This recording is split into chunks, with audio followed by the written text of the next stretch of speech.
이야기는 먼 옛날 의성 땅이 아직 마을 공동체로서 단단히 결속되어 있던 시절로 거슬러 올라갑니다. 의성은 산세가 수려하고 자연이 풍부한 고장이었으나 가끔은 예기치 않은 재해가 닥치기도 하였습니다. 그럴 때마다 사람들은 이 모든 두려움을 달래고자 신령들을 향한 기도를 시작했습니다. 의성의 산 중턱 깊고 울창한 숲속에는 신비로운 바위가 하나 자리 잡고 있었습니다. 그 바위는 마치 사람의 얼굴처럼 보였고 마을 사람들은 이를 도깨비 바위라 부르며 신성시했습니다. 바위는 마치 살아있는 것처럼 사람들에게 기이한 기운을 내뿜었고 어떤 이는 밤중에 그 주위를 맴도는 불빛을 보았다고도 했습니다. 이야기는 이렇게 시작됩니다. 바위 근처에 살던 젊은 농부 진수는 어느 날 밤 꿈속에서 도깨비를 만납니다. 꿈속의 도깨비는 놀랍게도 친절하고 유쾌했으며 진수에게 귀한 말씀을 전했습니다. 이곳에 나를 위한 작은 재단을 만들어다오. 그러면 나는 이 마을의 수호신이 되어 너희를 돕겠다. 진수는 꿈에서 깨어났지만 도깨비의 친절한 눈빛과 그가 바랬던 신비로운 기운이 그의 머릿속을 떠나질 않았습니다. 믿음이 깊던 진수는 아침이 되자마자 마을 원로들을 찾아가 꿈에서 본 이야기를 전했습니다. 일부는 웃어넘겼지만 원로 중 한 명인 부수한은 심각한 표정으로 고개를 끄덕이며 이것은 하늘의 계시이니라. 우리 마을을 수호해 줄지도 모르는 도깨비라면 그 뜻을 따르는 것이 옳을지 모르네 라고 말했습니다. 마을 사람들은 이 이야기에 귀 기울였고 결국 도깨비를 위한 작은 재단을 세우기로 합의하였습니다. 마을 중심에 정성껏 만든 작은 재단이 세워지자 마을에는 곧 좋은 일들이 일어나기 시작했습니다. 어려운 날씨에도 농작물이 잘 자라났고 전에는 자주 들리던 산 짐승들도 마을을 피해갔습니다. 사람들은 이를 도깨비의 가호라 믿으며 해마다 도깨비 바위 앞에서 풍성한 제사를 지냈습니다. 작은 불빛들이 도깨비 바위 주위를 맴돌다는 소문은 점점 더 늘어갔습니다. 시간이 흘러 의성의 도깨비 신앙은 그 마을 사람들 사이에 깊이 자리 잡았습니다. 사람들이 함께 만들어낸 신앙의 힘은 공동체의 유대감을 더욱 굳건히 했고 세대가 바뀌어도 이 신앙은 쉽게 사라지지 않았습니다. 마을에서는 매년 도깨비의 날이 되면 아이들과 어른들이 함께 춤을 추고 노래를 부르며 공동체의 평화와 번영을 기원했습니다. 이렇게 의성의 도깨비 신앙은 단순히 신을 숭배하는 것을 넘어 사람들이 서로를 믿고 배려하는 따뜻한 사회를 만드는 근간이 되었습니다. 그리고 오늘날까지도 이 도깨비는 의성 사람들의 마음속에서 마을 의수신으로 사랑받고 있습니다. 이 이야기는 자연과 조화롭게 살아가며 보이지 않는 손길의 도움을 받아 사람들이 서로 힘을 모아 노력할 때 얻을 수 있는 진정한 평안과 행복을 상징합니다. 이러한 전설은 의성이라는 마을 그 자체의 역사로서 사람들의 기억 속에 영원히 남아 전해지게 됩니다. 두 번째 이야기, 아주 오래전 전라북도의 작은 마을 익산에는 깊은 숲속에 자리 잡은 비밀의 연못이 있었습니다. 이 연못은 신비한 에너지를 가지고 있다고 전해졌으며 그것을 아는 사람들은 극히 드물었습니다. 마을 사람들은 이 연못을 신의 연못이라고 불렀지만 그곳에 접근하는 것은 금기시되었습니다. 마을의 전설에 따르면 이 연못은 천상의 신들이 내려와 쉬어가는 곳이며 그곳에 물 한 방울이라도 인간이 건드리면 큰 재앙이 닥친다고 했습니다. 어느 날 호기심 많고 용감한 젊은 청년인 준호는 이 전설의 진실을 확인하고자 연못을 찾아가는 모험을 결심합니다. 그는 마을 어르신들에게 이 이야기를 듣고 항상 궁금증에 사로잡혀 있었습니다. 준호는 사람들이 깨어나기 전 이른 새벽에 조용히 집을 나섭니다. 깊은 숲속을 지나면서 준호는 들려오는 다양한 소리와 움직임에 신경을 곤두세웠습니다. 짙은 안개가 숲을 감싸고 있었지만 그는 연못의 존재감을 점점 더 강하게 느꼈습니다. 마침내 그는 연못에 도착했습니다. 연못은 이야기에 들은 것처럼 아름답고 경이로운 모습이었습니다. 연못 주변에는 늙은 나무들이 연못을 둘러싸고 있었으며 강렬한 에너지가 느껴졌습니다. 놀랍게도 그곳에 맨 앞에 서 있던 나무 중 하나가 마치 살아있는 존재처럼 준호에게 말을 걸기 시작했습니다. 나무는 자신을 나무 할아버지라고 소개하며 연못의 비밀과 보호자 역할을 하고 있다고 말했습니다. 나무 할아버지는 조용히 준호에게 연못의 비밀을 고백했습니다. 연못은 신들의 은혜로 마을에 풍요를 가져다주는 존재였으며 마을 사람들 연못의 보호와 자연을 존중하는 한 그 은혜가 계속해서 이어지지만 그렇지 않으면 연못의 힘이 소멸할 것이라고 했습니다. 준호는 나무 할아버지와 오랜 대화를 나눈 후 연못의 물을 더럽히거나 훼손하지 않겠다고 약속하며 마을에 돌아왔습니다. 그는 마을 사람들에게 나무 할아버지와의 대화를 전하며 자연과 연못을 지키고 존중해야 한다고 설득했습니다.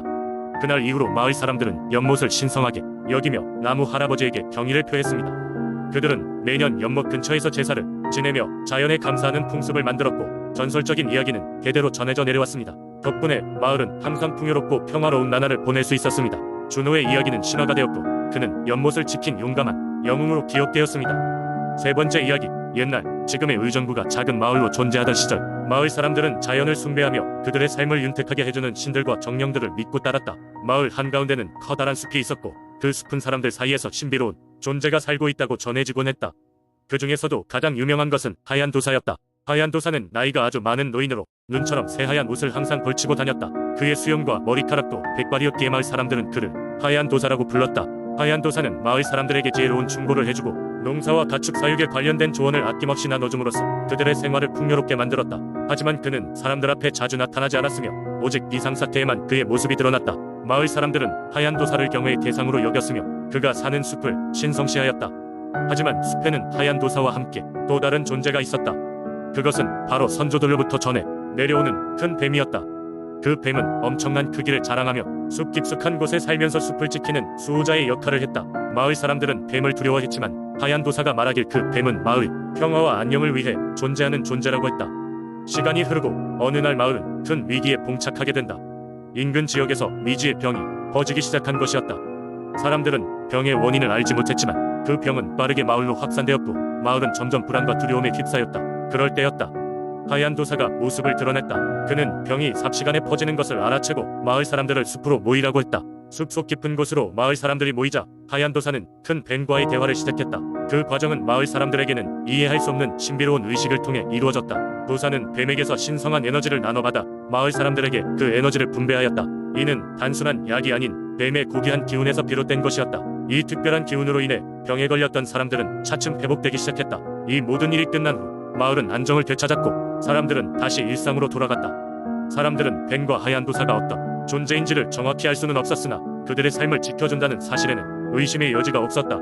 그래서 마을 사람들은 해마다 하얀 도사와 뱀을 기리기 위한 작은 축제를 열어 그들의 은혜에 감사를 표하곤 했다.